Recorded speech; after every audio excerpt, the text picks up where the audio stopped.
Amazing facts India సమర్పించు దానియేలు మరియు ప్రకటన గ్రంథ ప్రవచనములకు మన ప్రభువైన యేసు క్రీస్తు నామములో మిమ్మల్ని హృదయపూర్వకంగా ఆహ్వానిస్తున్నాము.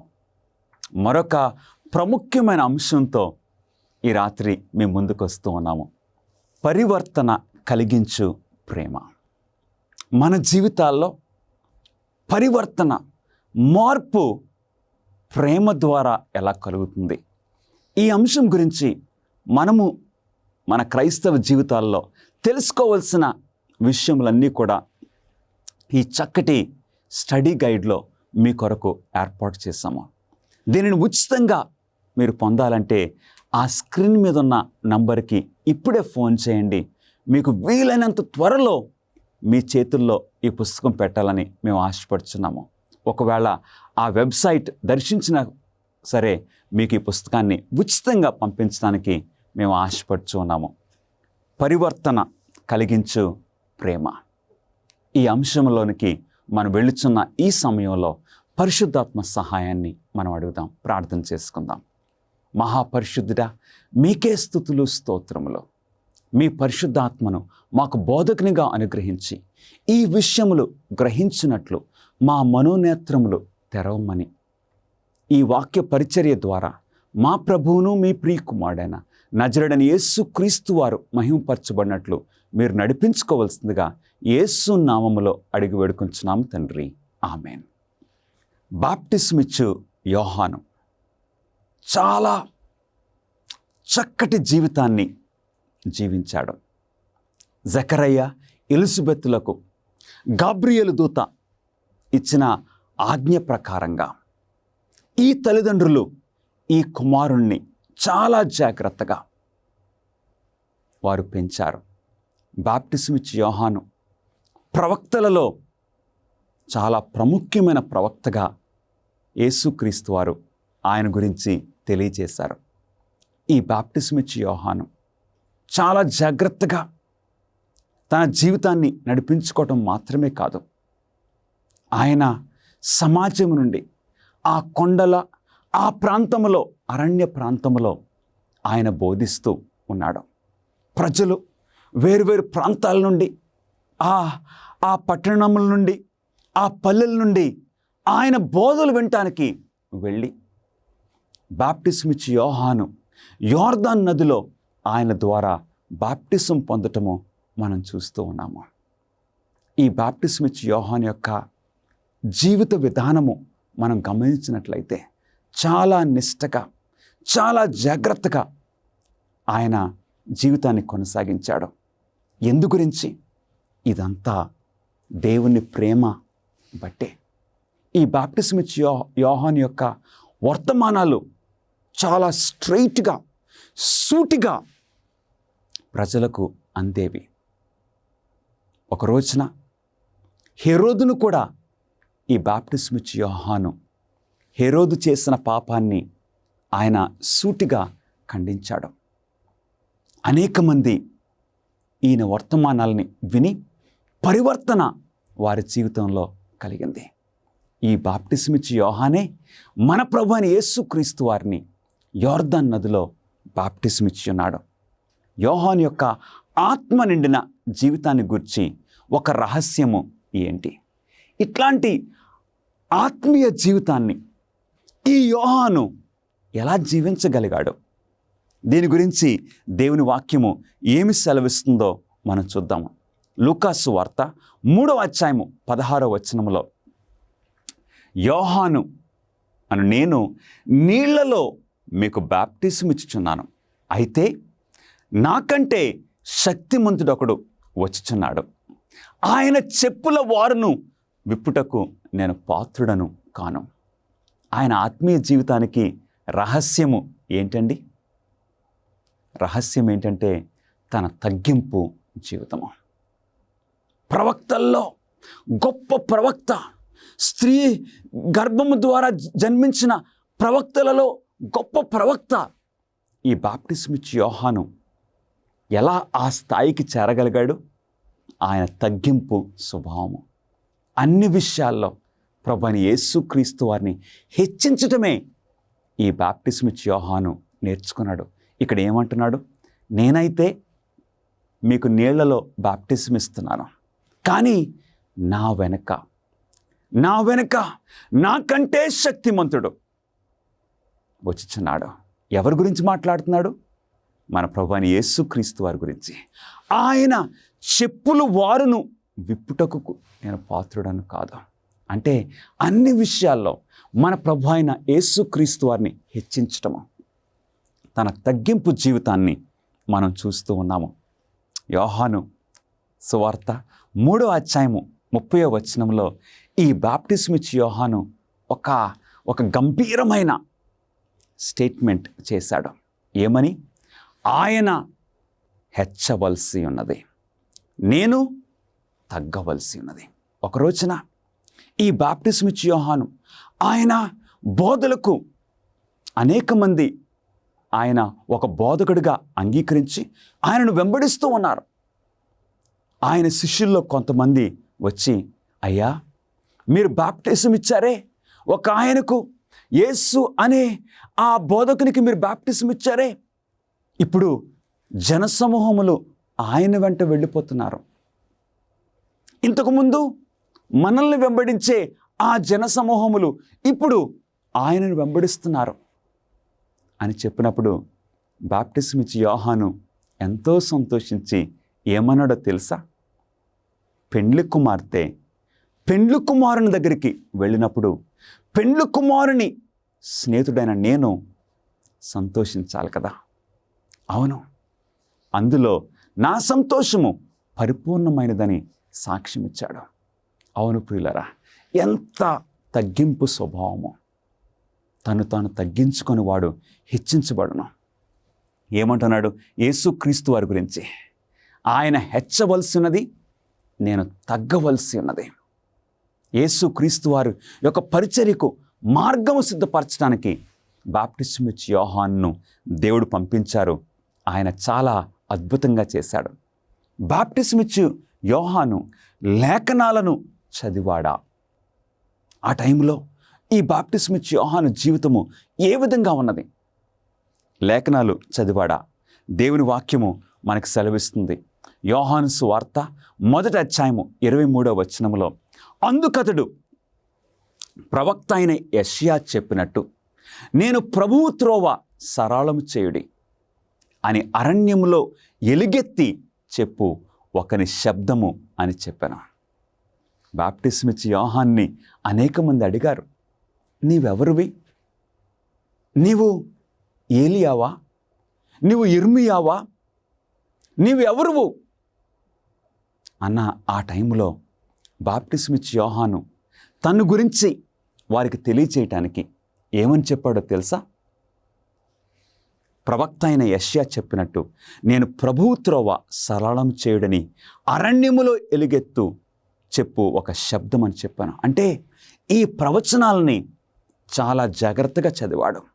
ఆ ప్రవచనాలు చదవటంలో ఆ ప్రవచనం యొక్క నెరవేర్పు, ఒక ప్రవచనం యొక్క నెరవేర్పును నేనని బాప్టిజం ఇచ్చే యోహాను గుర్తించాడు, గ్రహించాడు.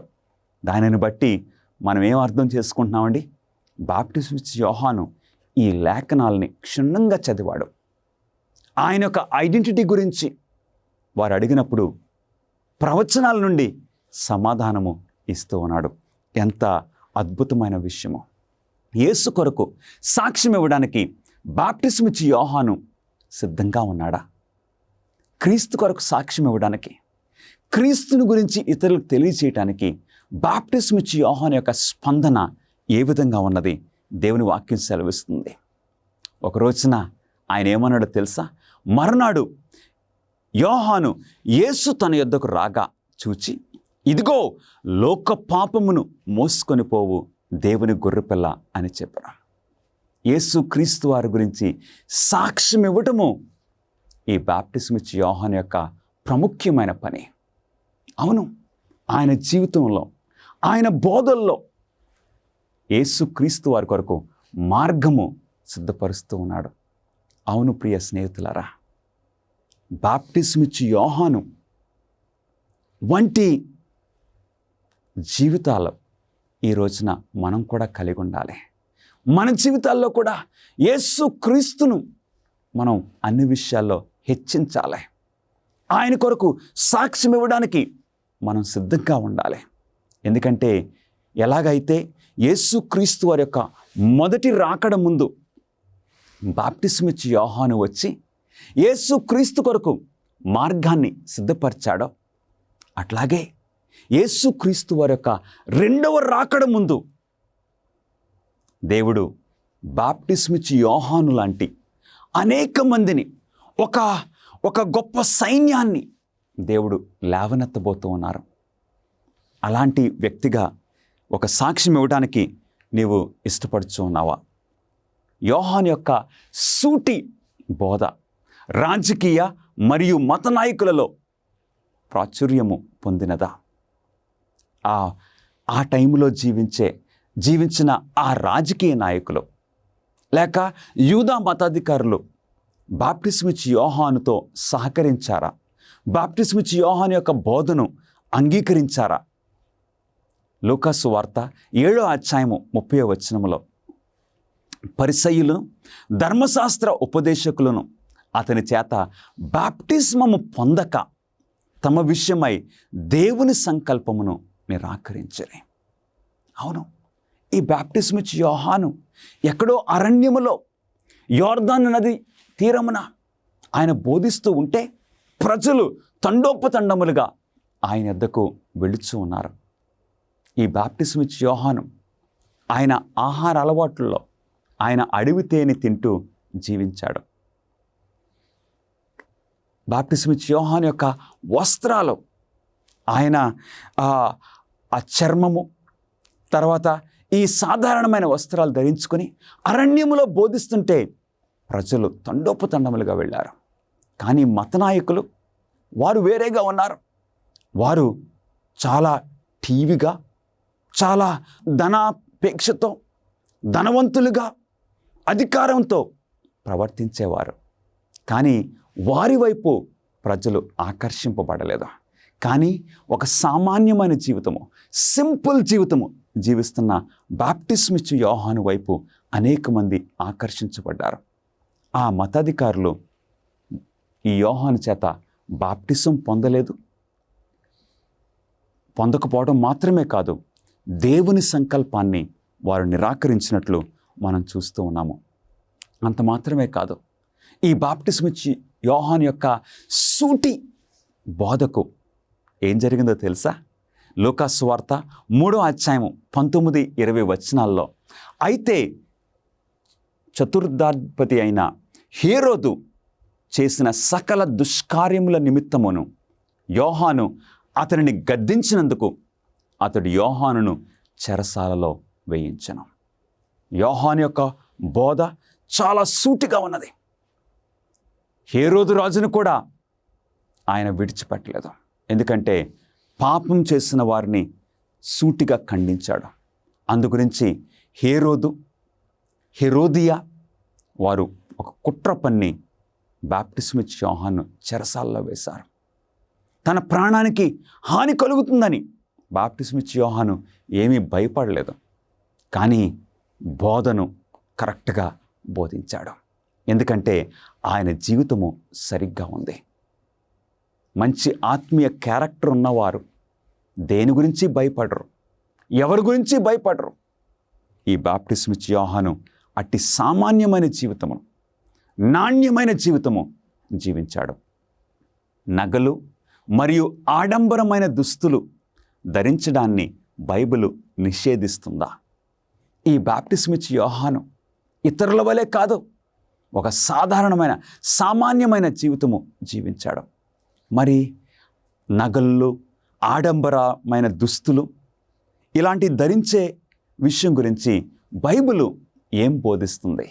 ఎలాంటి హెచ్చరికలు మనకి ఇస్తూ ఉన్నది? తిమోతికి రాసిన మొదటి పత్రిక 2వ అధ్యాయము 9వ వచనములో, మరియు స్త్రీలను తగుమాత్రపు వస్త్రముల చేతనే గాని జడలతోనైనను బంగారముతోనైనను ముత్యములతోనైనను మిగుల వెలగల వస్త్రములతోనైనను అలంకరించుకొనక.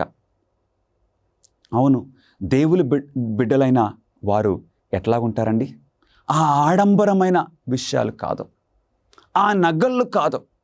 ఎందుకంటే వారికి ఈ బాహ్యమైన ఈ అలంకరణ కాదు, వారు అంతరంగపు అలంకరణ వారికి ప్రాధాన్యత. అందుగురించి దేవుని బిడ్డలు వెంబడించే, క్రీస్తును వెంబడించే క్రైస్తవ స్త్రీలు, పురుషులు ఎలా ఉంటారండి? ఆడంబరమైన జీవితాలు లేదు. ప్రత్యేకంగా మన సహోదరులు బంగారంతోనైనను ముత్యములతోనైనను అలంకరించుకొనక, అలాంటి అలంకరణలు లేకుండా, బాహ్యమైన అలంకరణ కాకుండా జడలు అల్లుకొనుటయు, 1 పేతురు 3వ అధ్యాయం 3వ వచనములో బంగారు నగలు పెట్టుకొనుటయు, వస్త్రములు ధరించుకొనుటయు, వెలుపటి అలంకారము మీకు అలంకారంగా ఉండక. అవును ప్రియులరా, బైబిల్లో మనం చూస్తూ ఉన్నాము. ప్రకటన గ్రంథములో 2 స్త్రీలు మనకు కనపడుతున్నారు. ప్రకటన గ్రంథము 12వ అధ్యాయంలో ఒక స్త్రీ, ఆ స్త్రీని కన్యక అని పిలుస్తున్నారు. ప్రకటన గ్రంథము 17వ అధ్యాయంలో మరొక స్త్రీ మనకు కనపడుతుంది. ఆ స్త్రీనైతే వేశ్య అని పిలువబడుతుంది. ఈ కన్యక అయితే చక్కగా న్యాచురల్గా, అంటే ఆమె ఆభరణములు లేవు, సూర్యుని ధరించుకొని ఉన్నది. అవును, న్యాచురల్ బ్యూటీ. కానీ ప్రకటన గ్రంథము 17వ అధ్యాయంలో కనపడుతున్న ఆ వేశ్య ఆర్టిఫిషియల్ బ్యూటీ. అవును, దేవుని బిడ్డలంగా మనకు ఈ నగళ్ళు పెట్టుకొనటం కానీ, ఈ వెలుపటి అలంకారము మనకు అలంకారంగా ఉండకూడదని ఒక ప్రక్క నుండి పౌలు గారు బోధిస్తున్నారు, మరొక ప్రక్క నుండి పేతురు గారు కూడా బోధిస్తున్నారు. అవును ప్రియులరా, మన క్రైస్తవ జీవితము బాప్టిస్మిచ్చి యోహాను వలె సామాన్యంగా, సింపుల్గా, ఇతరుల్ని ఆకర్షించుకోవడానికి కాదు, క్రీస్తును మహింపరిచే అట్టి జీవితము మనం జీవించాలని తెలుసుకుంటున్నాము. 1 పేతురు 3వ అధ్యాయము 4వ వచనములో, సాధువైనట్టు మృదువైనట్టునైన గుణమును మీ హృదయపు అంతరంగ స్వభావము మీకు అలంకారంగా ఉండవలెను, అది దేవుని దృష్టికి మిగుల విలువగలది. దేవునికి ఎలాంటి జీవితము ఆయన దృష్టిలో విలువగలది? ప్రియ సహోదరుడా, సహోదరి, చక్కటి సాధువైన మనస్సు, మృదువైన మనస్సు గుణము, అది అంతరంగ అలంకారము మనకు ప్రాముఖ్యము. అలాగే బైబిల్లోని దేవుని యొక్క దాసురాళ్ళు అలాగ జీవించారు, అలాగ అలంకరించుకున్నారు. అంతరంగపు అలంకరణకు వారు ఎక్కువ ప్రాధాన్యత ఇచ్చారు.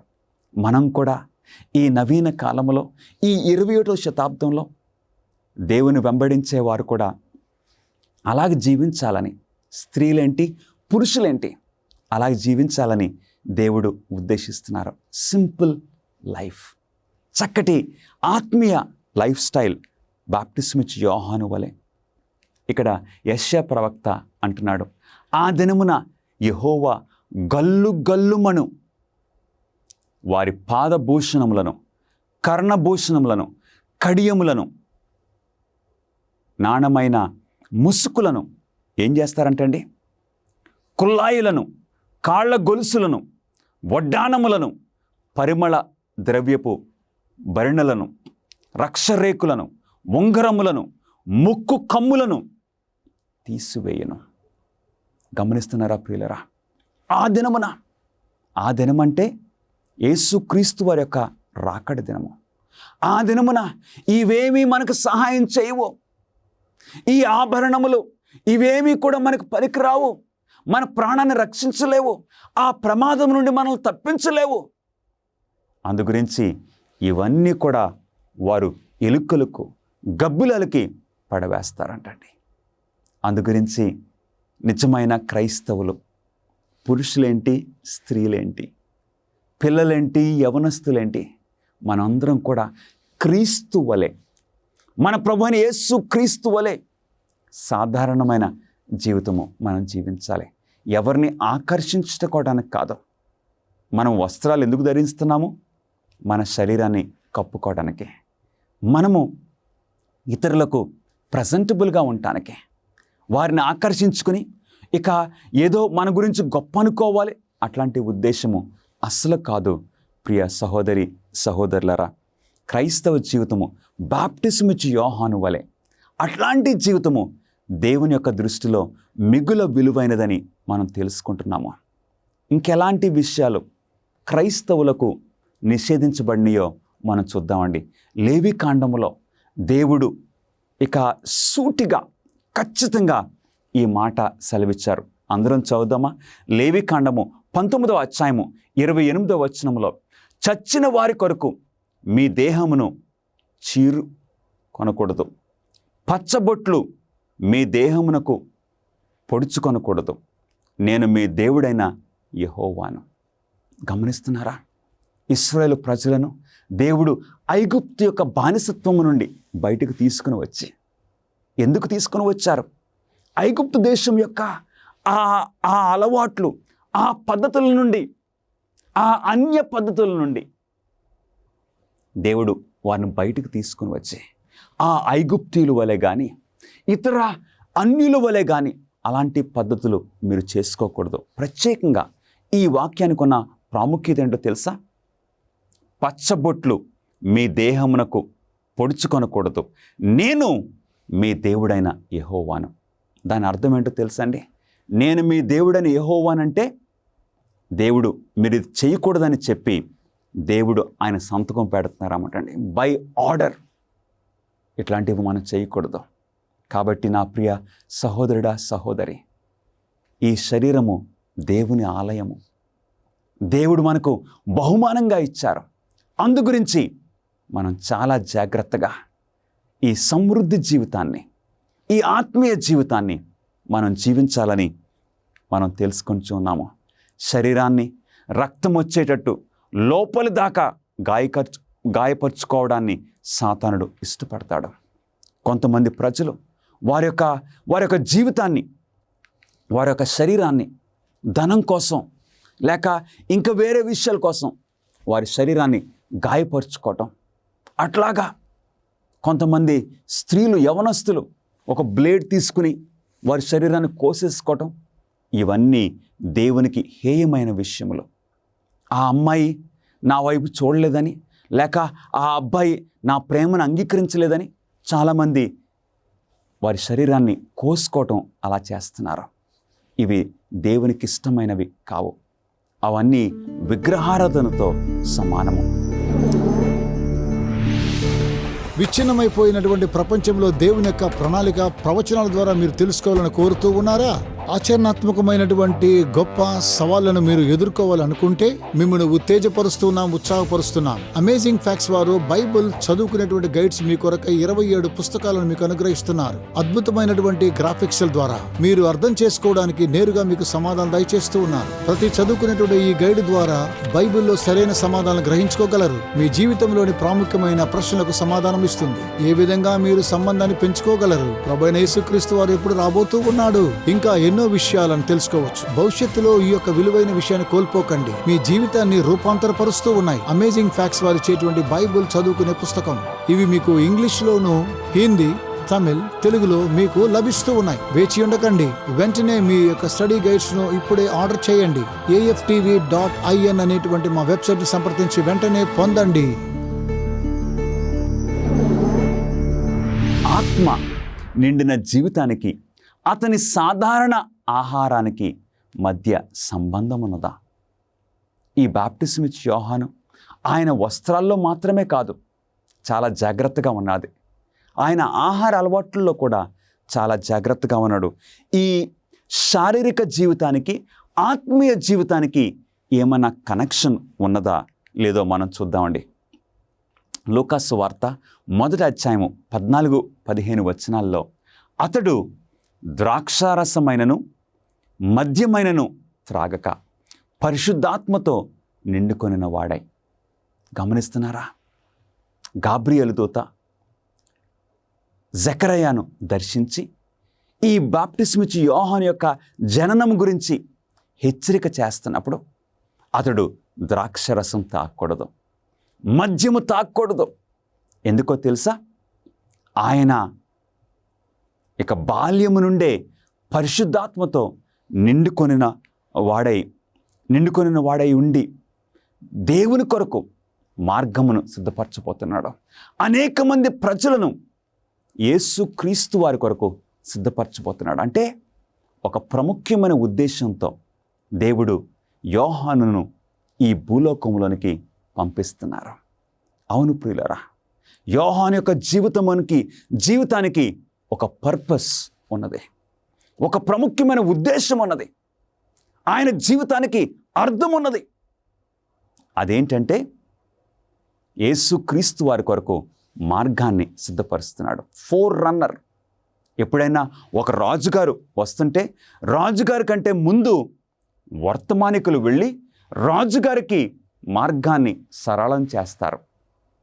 మన ప్రభువైన యేసుక్రీస్తు వారు ఈ భూలోకానికి రాబోతున్నారు కాబట్టి 6 నెలల ముందు ఈ బాప్టిజం ఇచ్చే యోహాను యేసుక్రీస్తు వారి కొరకు మార్గాన్ని సిద్ధపరిచాడు.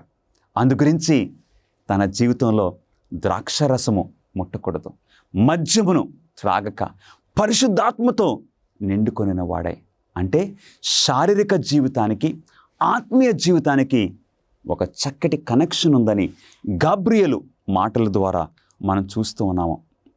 మనము తిని త్రాగే వాటి గురించి దేవుడు ఎందుకు శ్రద్ధ చూపిస్తున్నాడో, ఎందుకు శ్రద్ధ చూపిస్తున్నారో మనం చూద్దాం ప్రియులరా. న్యాయాధిపతులు 13వ అధ్యాయము 7వ వచనంలో ఇక్కడ సంసోను గురించి కూడా దేవుని వాక్యం సెలవిస్తుంది. ఆలకించుము, నీవు గర్భవతివై కుమారుణ్ణి కందువు, కాబట్టి నీవు ద్రాక్షారసమునే గాని మద్యమునే గాని త్రాగకుండుము, అపవిత్రమైన దేనినైనను తినకుండుము. ఆ బిడ్డ గర్భమున పుట్టినది మొదలుకొని చనిపో వరకు దేవునికి నాజీరు చేయబడిన వాడై ఉండును. గమనిస్తున్నారా?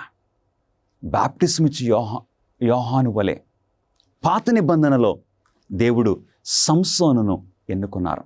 ఒక న్యాయాధిపతిగా ఇశ్రాయేలు ప్రజలను వారి యొక్క పరిస్థితుల్లో నుండి వారికి సహాయం చేయటానికి, వారికి తీర్పు తీర్చడానికి, వారిని బలపరచడానికి, ఒక నాయకుడిగా ఉండటానికి సంసోనును దేవుడు ఎన్నుకున్నాడు. ఇక్కడ ఒక చాలా ప్రాముఖ్యమైన విషయాన్ని మనం గమనిస్తూ ఉన్నాము. అదేంటంటే దేవుడు ఒక నాయకుణ్ణి ఎన్నుకోకముందు, జాగ్రత్తగా గమనించండి, ఒక నాయకుణ్ణి దేవుడు ఎన్నుకోకముందు ఆ నాయకుని యొక్క తల్లిని దేవుడు ఎన్నుకుంటున్నారు. ఆ నాయకుని యొక్క తల్లిని తండ్రిని దేవుడు ఎన్నుకుంటున్నారు. ఏం సెలవిచ్చారండి? నీవు గర్భవతి అయి కుమారుని కందువు, కాబట్టి నీవు ద్రాక్షరసమునే కానీ మద్యమునే కానీ త్రాగకుండుము. కుమారుని గురించి కాదు ఇక్కడ మాట్లాడేది, పుట్టబోవు కుమారుని గురించి మాట్లాడుతూ తల్లి కూడా జాగ్రత్తగా ఉండాలి. తల్లి కూడా ద్రాక్షరసం కానీ మద్యము కానీ త్రాగకూడదు. అంత మాత్రమే కాదు, అపవిత్రమైనది ఏది కూడా తినకూడదని దేవుడు హెచ్చరిక ఇచ్చారు. అంటే ఒక నాయకుణ్ణి దేవుడు ఎన్నుకోకముందు తల్లిదండ్రులను దేవుడు ఎన్నుకుంటున్నాడు. నా ప్రియ సహోదరి సహోదరుడా, నీ కుటుంబంలో దేవుని కొరకు ఒక నాయకుడు, నీ బిడ్డలు ఒక నాయకుడిగాను, ఒక నాయకురాలుగా, ఒక ఆత్మీయ నాయకులుగా ఉండాలని నీవు ఆశపడుచున్నావా? నీ బిడ్డలు ప్రయోజకులుగా ఉండాలని నీవు ఆశపడుచున్నావా? గమనిస్తున్నారా? దేవుడు ఎట్లాంటి క్రమశిక్షణ ఆ కుటుంబంలో పెట్టుచున్నారో మనం చూస్తూ ఉన్నాము. ఆ బిడ్డ గర్భమున పుట్టినది మొదలుకొని చనిపో వరకు దేవుని కొరకు ప్రత్యేకించబడినవాడుగా ఉంటారని సంసోను తల్లిదండ్రులకు చెప్పినట్లుగా ఇక్కడ క్రొత్త నిబంధనలో జకర్యాకు ఎలిజబెత్కు కూడా తెలియజేస్తున్నారు. కొరింథీయులకు రాసిన మొదటి పత్రిక 6వ అధ్యాయం 19వ వచనంలో, మీ దేహము దేవుని వలన మీకు అనుగ్రహింపబడినది, మీలో ఉన్న పరిశుద్ధాత్మకు ఆలయమై ఉన్నారని మీరు ఎరుగరా. గమనించండి ప్రియ స్నేహితులారా, మన దేహమునకు ఎంత ప్రాధాన్యత దేవుడిస్తున్నారు. ఈ ఆలయములో పరిశుద్ధాత్మ దేవుడు నివసించాలని, ఈ నీ హృదయమనే నా హృదయమనే ఈ సింహాసనం మీద దేవుడు ఆసీనులై ఉండాలని ఆశపడుతున్నారు. అందుగురించి ఈ శారీరక జీవితానికి ఆత్మీయ జీవితానికి చాలా దగ్గరి సంబంధం ఉన్నదని మనం నేర్చుకుంటూ ఉన్నాము. లోక సంబంధమైన ప్రవర్తన గురించి బైబిల్ ఏమి చెప్పుచున్నది? లోకపు విషయాలు మన చుట్టూ ఎన్నో ఉన్నాయి. ఈ లోకంలో ఎన్నో ఆకర్షణలు మన సమయాన్ని, మన యొక్క దృష్టిని ఆకర్షించుకోవటానికి సాతానుడు ప్రయత్నం చేస్తున్నాడు. ఈ విషయం గురించి బైబిల్ ఏమి సెలవిస్తుంది? కాబట్టి ఎవడు ఈ లోకముతో స్నేహము చేయగోరునో వాడు దేవునికి శత్రువు అగును. నా ప్రియ సహోదరి సహోదరుడా, నీ జీవితము ఏ విధంగా ఉన్నది? లోకము యొక్క ఆకర్షణలకు నువ్వు లోనైపోతున్నావా? ఈ లోకపుతో స్నేహము నువ్వు చేస్తున్నావా? అవును, ఈ లోకపు విషయాల్లో మనం నిమగ్నం అయిపోతే, ఈ లోకపు ఆకర్షణలకు శోధనలకు మనం పడిపోతే పరలోకాన్ని మనం పోగొట్టుకుంటున్నాము. గమనిస్తున్నారా? అందు గురించి జాగ్రత్తగా మన క్రైస్తవ జీవితము జీవించాలని దేవుడు మనల్ని కోరుచూ ఉన్నారు. 2 కొరింథీ 6వ అధ్యాయము 17-18 వచనాల్లో, మీరు వారి మధ్య నుండి బయలువెడలి ప్రత్యేకంగా ఉండుడి, అపవిత్రమైన దానిని ముట్టకూడదని ప్రభువు చెప్పుచున్నాడు, మరియు నేను మిమ్మును చేర్చుకుందును. అపవిత్రమైన అలవాట్ల నుండి మనం దూరంగా ఉండాలని దేవుడు ఆశపడుచున్నారు. అందుకే దేవుని ప్రజలు ఒక ప్రత్యేకమైన జీవితము జీవించాలని దేవుడు ఆశపడుతున్నారు. మనము యేసుక్రీస్తు వారి యొక్క 2వ రాకడ ముందు మనం జీవిస్తున్నాము. ఒక ప్రత్యేకమైన జీవితము మనం జీవించాలి. మన కుటుంబాలు చాలా ప్రత్యేకపరచబడిన జీవితాలు మనం జీవించాలి. లోకుల వలె మనం కాదు. జాన్ వెస్లీ ఇంగ్లాండ్ దేశంలో ఆయన పరిచర్య చేస్తున్నప్పుడు ఆయన గమనించాడు. ఏమని? లోకులకు క్రైస్తవులకు ఏమీ తేడా లేదేంటి? లోకులు ఈ శోధనలోనికి గురైపోతున్నారు, క్రైస్తవులు కూడా ఈ పాపపు విషయాల్లోనికి గురైపోతున్నారు. ఆ టైంలో ఈ జాన్ వెస్లీ, ఆయన సహోదరుడైన చార్ల్స్ వెస్లీ, వారి తల్లిగారు వీరిని ఈ కుటుంబాన్ని చాలా క్రమశిక్షణలో పెట్టారు. అవును ప్రియులారా, ఈ జాన్ వెస్లీ, చార్ల్స్ వెస్లీ వీరు వారి స్నేహితులను ప్రోత్సహించారు. మనం జాగ్రత్తగా ఉండాలి. మనము ఏమి చూస్తున్నామో, మనం ఏం చేస్తున్నామో, ఎలాంటి పుస్తకాలు చదువుతున్నామో, మన జీవిత విధానం ఏ విధంగా ఉంది? ఎందుకంటే ప్రతి క్రైస్తవుడు, ప్రతి క్రైస్తవురాలు ఒక సాక్షిగా ఉండాలి. ఆ ప్రత్యేకమైన జీవితము మనం జీవించాలని దేవుడు ఈ రోజున నన్ను ఆశపడుచు ఉన్నారు.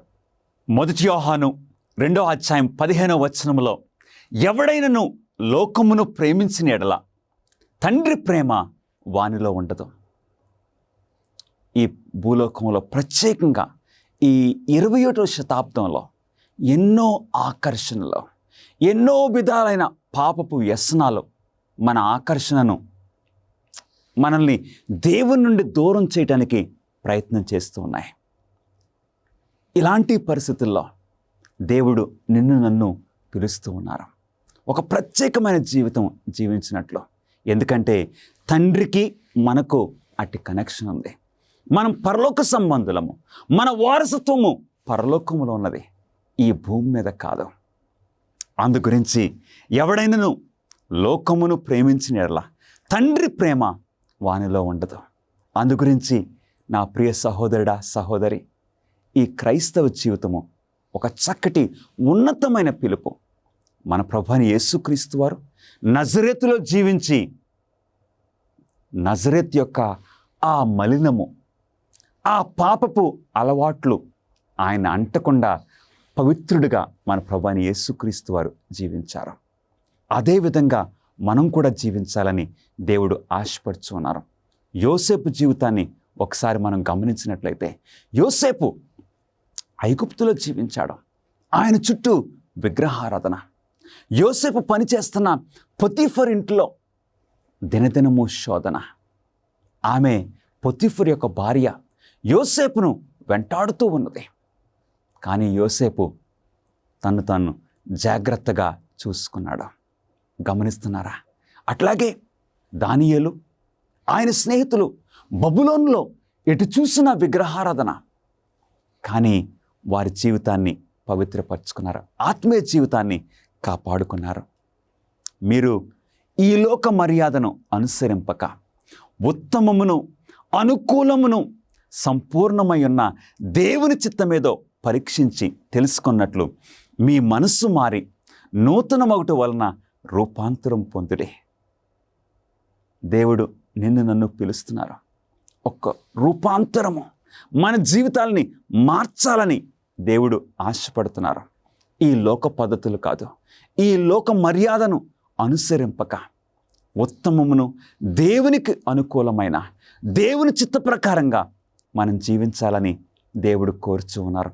మన ప్రభువైన యేసుక్రీస్తు వారు మన వలె ఈ భూమి మీద జీవించారు. ఒక మానవుని వలె మన వలె శోధింపబడ్డారు, కానీ ఏ పాపమును చేయలేదు.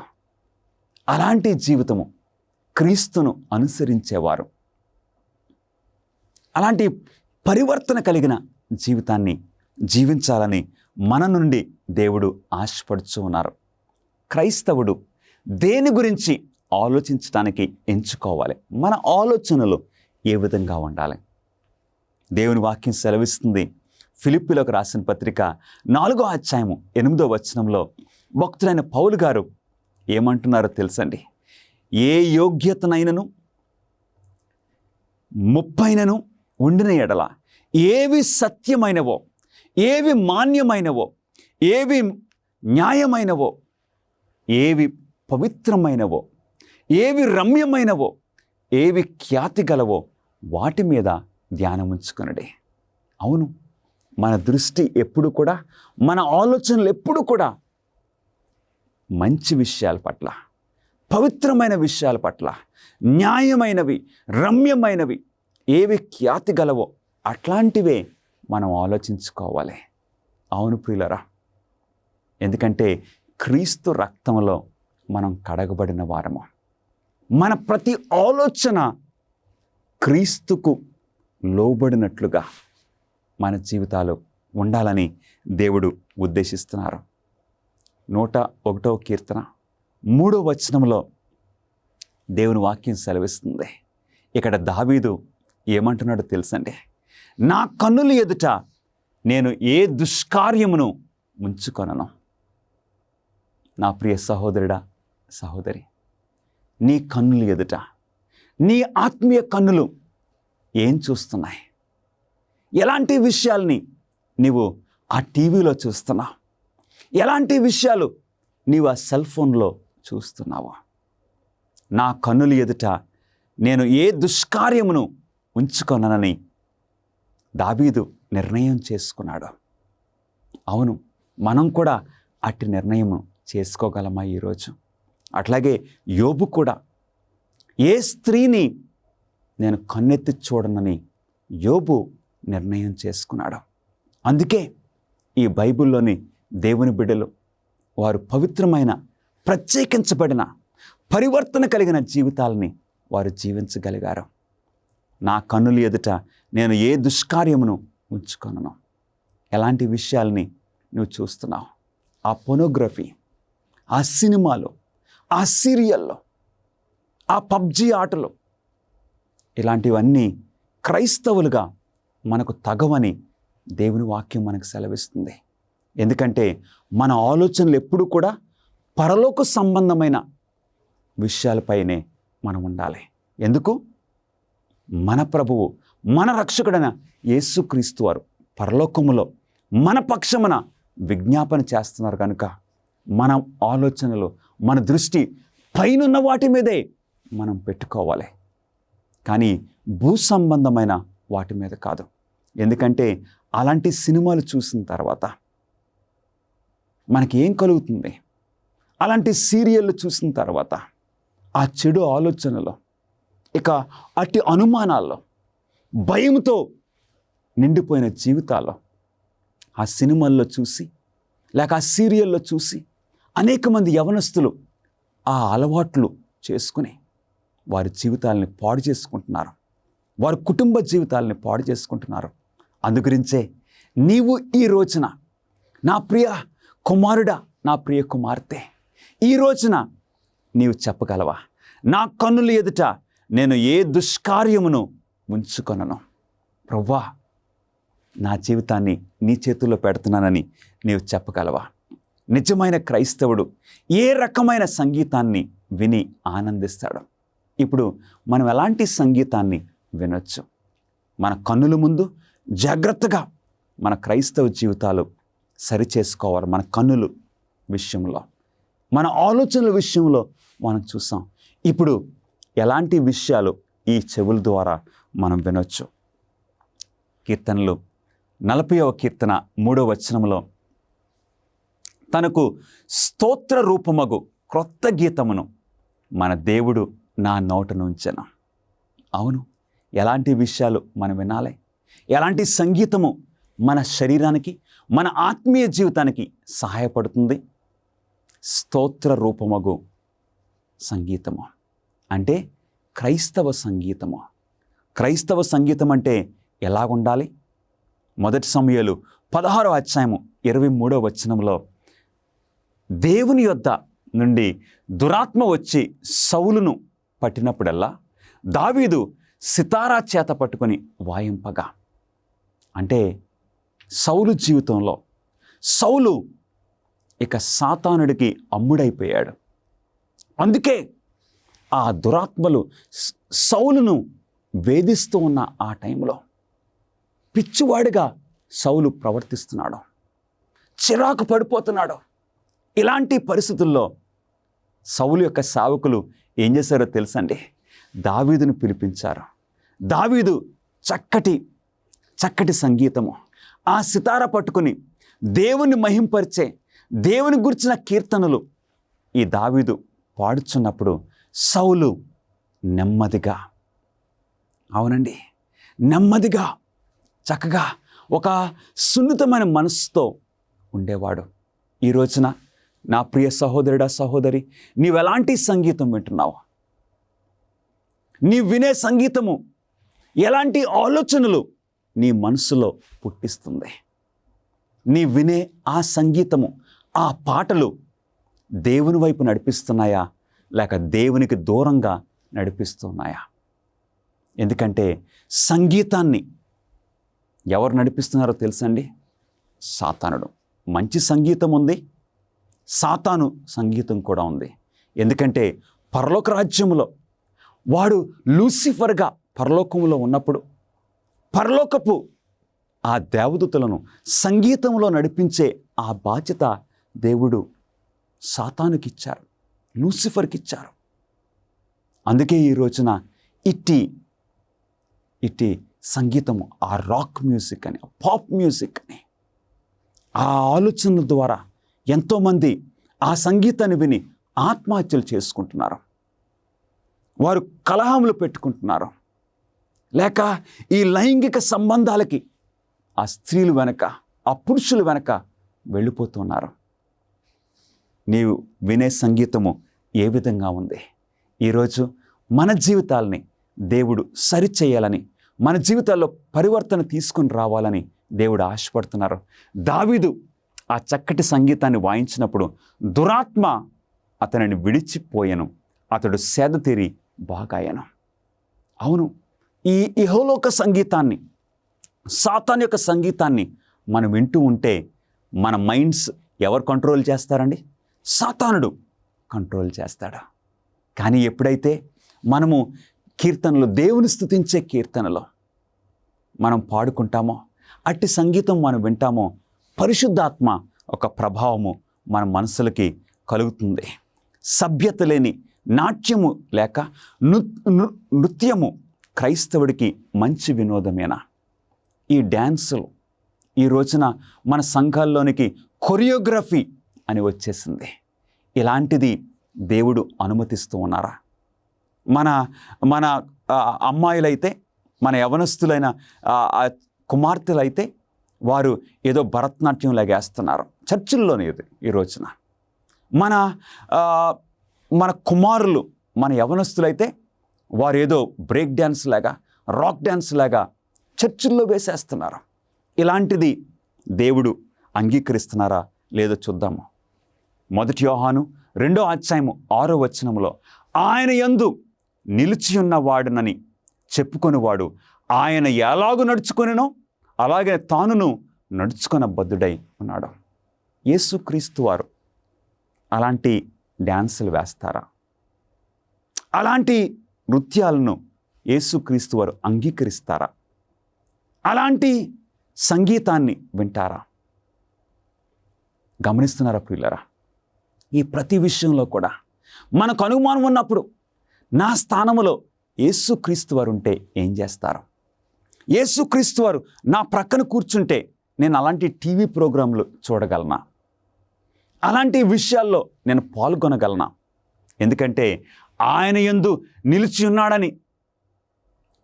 ఉన్నవాడునని చెప్పుకొని వాడు ఆయన ఎలాగూ నడుచుకొనినో అలాగే తానును నడుచుకొన బద్ధుడై ఉన్నాడని దేవుని వాక్యం సెలవిస్తుంది. తీతుకు పౌలు గారు రాస్తున్నారు, మనం భక్తిహీనతను, ఇహలోక సంబంధమైన దురాశలను విసర్జించి ఈ లోకములో స్వస్థ బుద్ధితోనూ నీతితోనూ భక్తితోనూ బ్రతుకుచుండవలనని మనకు బోధించున్నదే. అవును, ఇహలోక సంబంధమైన ఆ దురాశలు, ఆ అలవాట్లు, ఆ క్రియలు మనం విడిచిపెట్టి దేవుని మార్గంలో భక్తితో నడుచుకోవాలని దేవుడు మన జీవితాల పట్ల ఆశిస్తున్నారు. క్రైస్తవుడు లాటరీ, చీటు వేసి డబ్బు సంపాదించే ఆట అలాంటి లేక జూదము ఆడవచ్చునా? అలాంటి విషయాల్లో మనం పాల్గొనవచ్చునా? దేవుని వాక్యము ఏమి సమాధానము ఇస్తుందో ఒకసారి చూద్దాము. తిమోతికి రాసిన 1వ పత్రిక 6వ అధ్యాయము 10వ వచనములో, ఎందుకనగా ధనాపేక్ష సమస్తమైన కీడులకు మూలము, కొందరు దానిని ఆశించి విశ్వాసము నుండి తొలగిపోయి నానా బాధలతో తమ్మును తామే పొడుచుకొండ్రి.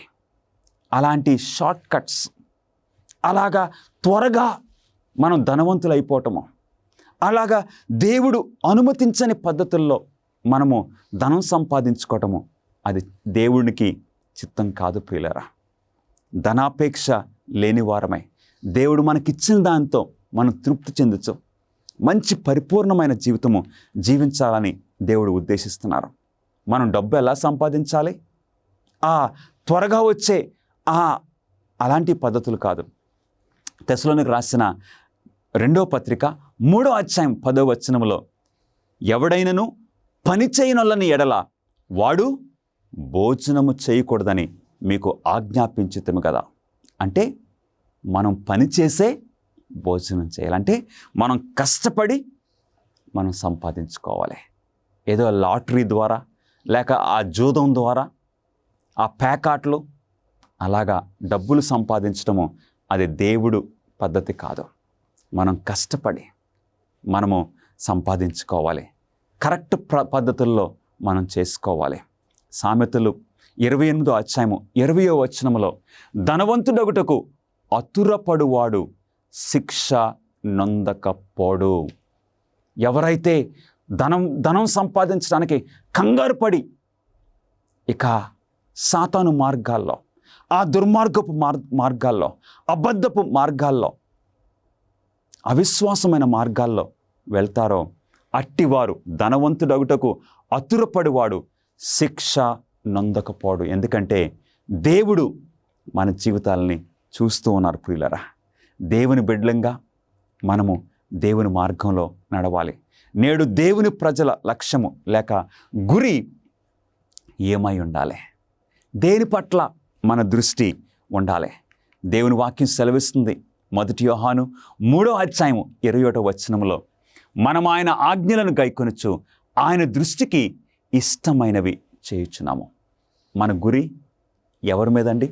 మన ప్రభువైన యేసుక్రీస్తు వారి మీద. ఆయన ఆజ్ఞలను గైకొనుచు ఆయన దృష్టికి ఇష్టమైనవి, మన దృష్టికి కాదు. ఎందుకంటే మన జీవితాలు క్రీస్తు రక్తంలో కడగబడ్డాయి. అవును, మనం క్రీస్తు రక్తంలో విమోచింపబడిన వారము. కాబట్టి క్రీస్తు వలె మనం జీవించాలి. ఆయన మన మాదిరి. కాబట్టి ఆయన ఆజ్ఞలు గైకొనుచు ఆయనకిష్టమైనవి మనం చేయాలి. ప్రసంగి 12:13 దేవుని యందు భయభక్తులు కలిగి ఉండి ఆయన కట్టడలను అనుసరించి నడుచుచుండవలెను, మానవ కోటికి ఇది ఏ విధి. దేవుడు పిలుస్తున్నారు ఈరోజు నిన్ను నన్ను. మన జీవితాల్లో అట్టి పరివర్తన, దేవుని ప్రేమిస్తున్నాం కాబట్టే ఆ ప్రేమ సంబంధమైన పరివర్తన మనకు కావాలి. ఈ పాఠంలో చర్చించిన జీవన శైలికి సంబంధించిన విషయాల్లో దేవునికి విధేయత చూపడాన్ని ఏది సులభం చేస్తుంది? ఇలాంటి జీవితము నేను ఎలా జీవించగలను? చాలా కష్టంగా ఉందేమో మనకు అనిపిస్తుంది. కానీ జీవించడానికి రహస్యం ఏంటో దేవుని వాక్యమే సెలవిస్తుంది. యేసుక్రీస్తు వారి యొక్క మాటల్లో మనం చూద్దాము. యోహాను సువార్త 14:15 మన ప్రభువైన యేసుక్రీస్తు వారు నీతోటి నాతోటి ఏం చెప్పారో తెలుసా? ఆయన ఏం చెప్పుచున్నారో తెలుసా? మీరు నన్ను ప్రేమించిన ఎడల నా ఆజ్ఞలను గైకొందురు. ప్రేమ. మనం క్రీస్తును ప్రేమిస్తుంటే, హృదయపూర్వకంగా ప్రేమిస్తుంటే ఆయన కొరకు దేనినైనా మనం విడిచిపెట్టుకోవడానికి ఇష్టపడతాం. ప్రేమతోటే. పరివర్తన కలిగించు ప్రేమ, లేక ప్రేమ పరివర్తనను మన జీవితంలో తీసుకొని వస్తుంది. మన జీవితాల్లో మార్పును తీసుకొని వస్తుంది. మనం ఆయన ఆజ్ఞలను గైకొనుటయే దేవుని ప్రేమించుట. దేవుని ఆజ్ఞలను మనం గైకొంటున్నాము. ఆయన ప్రేమిస్తున్నాం కాబట్టి ఆయన ఆజ్ఞలను గైకొంటున్నాము. ఆయన ఆజ్ఞలు భారమైనవి కావు. నిజంగా నీవు నేను క్రీస్తును ప్రేమిస్తే ఆయన ఆజ్ఞలను మనం గైకొంటాము. కీర్తనీయుడు అంటున్నాడు, దేవా నా దేవా నీ చిత్తము నెరవేర్చుట నాకు సంతోషము, నీ ధర్మశాస్త్రము నా అంతర్యములో ఉన్నది. అవును, దేవుని ఆజ్ఞలను గైకొనుట, దేవుని చిత్తాన్ని నెరవేర్చుట ఇక మన జీవితంలో ఒక చక్కటి లైఫ్ స్టైల్గా మారిపోతుంది. ప్రభువైన యేసుక్రీస్తు వారిలాగా మనం కూడా ఏమంటాం తెలుసండి? తండ్రి నీ చిత్తమే కానీ నా చిత్తం కాదు. ఈ రోజున ప్రభువైన యేసుక్రీస్తు వారు మనల్ని పిలుస్తున్నారు. క్రైస్తవ జీవితము ఎందుకు అంతటి ఉన్నత పిలుపుగా ఉన్నది? ఎందుకో తెలుసా? 1 పేతురు 2:9 అయితే మీరు చీకటిలో నుండి ఆశ్చర్యకరమైన తన వెలుగులోనికి మిమ్మల్ని పిలిచిన వాని గుణాతిశయములను ప్రచురము చేయ నిమిత్తము ఏర్పరచబడిన వంశమును, రాజులైన యాజక సమూహమును, పరిశుద్ధ జనమును, దేవుని సొత్తైన ప్రజలై ఉన్నారు. దేవుడు మనల్ని ఆయనకు సాక్షులుగా, మనల్ని ఎందుకు చీకటిలో నుండి వెలుగులోకి పిలిచారో తెలుసా? ఆయన గుణాతిశయములను ప్రచురం చేయటానికి, క్రీస్తు కొరకు మనం జీవించడానికి దేవుడు మనల్ని పిలిచారు. ఇది ఒక హై కాలింగ్. అవును ప్రియులరా, అలా జీవిస్తే మన జీవితాలకి ఒక అర్థం ఉంటుంది. బాప్టిస్మిచ్చి యోహాను చాలా జాగ్రత్తగా ఎందుకు జీవించాడు? ఎందుకు తన జీవితాన్ని సరిచేసుకుని జీవించాడు? ఎందుకో తెలుసా? తన జీవితం పట్ల దేవునికి ఒక ఉద్దేశం ఉన్నది. నా జీవితానికి ఒక పర్పస్ ఉన్నది అని బాప్టిస్మిచ్చి యోహాను గుర్తించాడు. యేసు 2వ రాకడ కొరకు ఇతరులను సిద్ధం చేయడానికి మీరు అరణ్యములో ఒక ప్రత్యేకమైన స్వరంగా ఉండి దైవభక్తితో కూడిన జీవన శైలి ద్వారా సాక్ష్యం ఇవ్వడానికి సిద్ధంగా ఉన్నారా?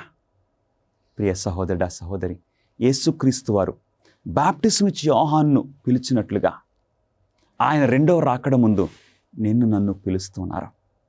అట్టి జీవితం జీవించడానికి, యేసుక్రీస్తు వారికి లోబడటానికి నీవు ఈరోజు ఇష్టపడుచున్నావా? God bless you. మా ప్రార్థనా బృందము మీ ప్రత్యేక ప్రార్థనా విన్నపాలను స్వీకరించి మీకోసం ప్రార్థన చేయడానికి సిద్ధంగా ఉన్నాము. దయచేసి స్క్రీన్ మీద కనిపించే ఫోన్ నెంబర్కి కాల్ చేయడానికి ఆలస్యం చేయకండి.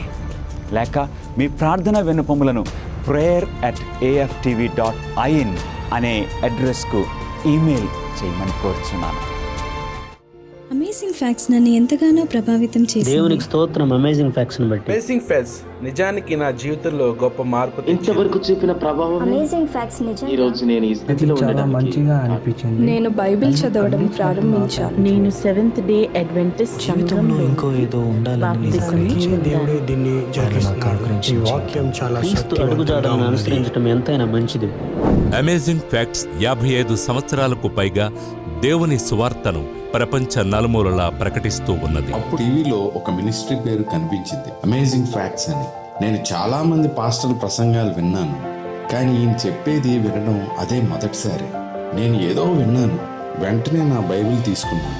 అరే, నేను ఇంతవరకు ఇది వినలేదే, బైబిల్లో ఎక్కడుందో చూద్దామని అనిపించింది. వాక్యం అయ్యేదాకా అక్కడి నుండి లేవలేదంటే నమ్మండి. నేను బైబిల్ పాఠాలు చదవడం ప్రారంభించాను. వీళ్ళలో ప్రతి ఒక్కరూ తమ జీవితాల్లో మార్పును చూశారు, నాతో సహా. నా ప్రశ్న ఏంటంటే, నాకే ఎందుకు ఇలా జరుగుతుంది ప్రభువా అని. ప్రభు నా మొర విన్నాడు. ఒక నాన్నలా ఆయన నన్ను ఆదరించాడు. నేను సర్వం కోల్పోయాను. అప్పుడే నా జీవితంలో దేవుడు లేడని నేను గ్రహించాను. నేను ఒక బైబిల్ ప్రవచన సభకు వెళ్ళాను. ఈ వాక్యం చాలా శక్తివంతమైనది మరియు తిరస్కరించలేనిది. ఇది నిజంగా సత్యం, ఇది అద్భుతం అనుకుంటూ నేను ఇంటికి వెళ్ళిపోయాను. మరిన్ని అమేజింగ్ ఫ్యాక్ట్స్ వీడియోల కోసం మా యూట్యూబ్ ఛానల్ దర్శించండి. సబ్స్క్రైబ్ చేయడం మర్చిపోవద్దు. క్రీస్తు తిరిగి వచ్చినప్పుడు ఎలా ఉంటుందో మీరు ఎప్పుడైనా ఆలోచించారా? అమేజింగ్ ఫ్యాక్ట్స్ తో సౌందర్యమైన దృశ్యాంతాలతో నిండిన 50 పేజీల మ్యాగజైన్ మీకు అందిస్తున్నాం. తిరిగి త్వరగా రానున్న ఆయన రెండవ రాకడ గురించి, ప్రధాన అంశాల గురించి పుస్తకం మాట్లాడుతుంది. రహస్య రాకడ లేదా రహస్యంగా కొనిపోవడం అంటే ఏమిటి? ఈ పుస్తకం తీర్పు గురించి, 1,44,000 మంది గురించి, వారు ఎవరు, ఇది 1000 ఏళ్ల గురించి, నూతనం చేయబడిన భూమి గురించి మాట్లాడుతుంది. ఈ పుస్తకంలో చక్కగా పొందుపరచబడ్డాయి. మీరు చదివి ధ్యానించి మీ స్నేహితులకు కూడా పంపండి. ఈ రోజే మీ కాపీని ఆర్డర్ చేయడానికి దర్శించండి bookstore.aftv.in.